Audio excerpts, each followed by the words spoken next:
तर तुम्ही पाहू शकता आज आम्ही दोघांसाठीच होतो. आम्ही दोघंच घरी होतो. त्यामुळे आम्ही अंड्याची भाजी करत होतो. त्यासाठी हा खोबरं, कांदा, टोमॅटो थोडा मिक्स केला होता. हा आपला मातीचा पॅन तो आम्हाला इथं भेटला होता. याला काही नाही, फक्त कांदा, टोमॅटो, अंडी आणि फक्त हिरव्या मिरच्या. ह्या तर साधी सिंपल रेसिपी आहे. काहीही नसलं तरी तुम्ही घरात करू शकाल.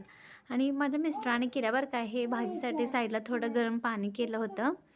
आणि ही पूर्ण भाजी मला खरंच असं पावसाचं वगैरे वातावरण झालं आणि लई कंटाळा आला करायचं. मग ते म्हटले की आज मी करतो, राहू दे म्हटले. त्यांनी बघा पहिला तेल टाकलं, त्यानंतर त्यांनी असं इतक्या छान छान भाज्या करतात ना, सांगायला नको. खरंच खूप भारी करतात. त्यांनी फक्त तेल टाकलं, थोडीशी हळद, थोडी चटणी टाकली आणि त्यामध्ये आता ते अंडं बघते आय थिंक फ्राय करून त्याने असे आधीच आम्ही अंडं शिजवून घेतलं होतं उकडून. मग उकडून घेतल्यानंतर ना त्यांनी त्याच्यामधून काप करून नुसता जरा फ्राय व्हायला ठेवलं. इतकी छान झालती माहिती आहे भाजी. आणि कोणतीही असू दे, चिकनची म्हणा किंवा कोणती भाज्या ती इतक्या छान करतात ना, बापरे! म्हणजे मला ते खूप आवडतात. माझ्यापेक्षा त्यांच्या हातचं खायला.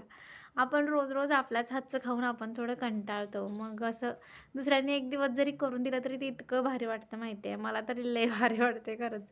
आणि ते पण आपला नवरा करून देतोय म्हटल्यावर कुठल्या बाईला नाही आवडणार. सगळ्यांना छान वाटतं. आणि किती छान त्यांनी फ्राय केलं तुम्ही बघू शकताय. इतकं भारी फ्राय केलं होतं ना ते, अरे बापरे! सांगाय नको. असं त्याला हे सुटलं होतं अहो.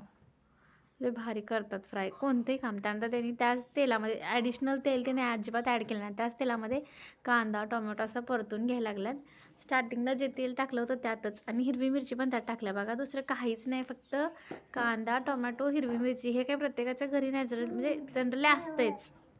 दुसरं काही त्यात नाही आहे. फक्त कांदा, टोमॅटो सगळं टाकलं, चटणी मीठ टाकलं आणि ते फ्राय केलेले अंडे टाकून पाणी ओतून घेतले बघा.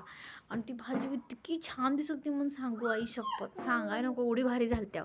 नंतर ना आम्ही जेवायला घेतलं. हे वांग्याचं भरीत केलं होतं थोडं सासूबाईंनी. ते जास्त खात नाहीत मग त्यांना थोडंच दिलं होतं. अंड्याची भाजी वगैरे इतकं भारी झाली होती ना, ऐक गं. शेवटी काहीच शिल्लक राहिली नाही. दोघांना सगळी संपली अख्खा तवा भरून.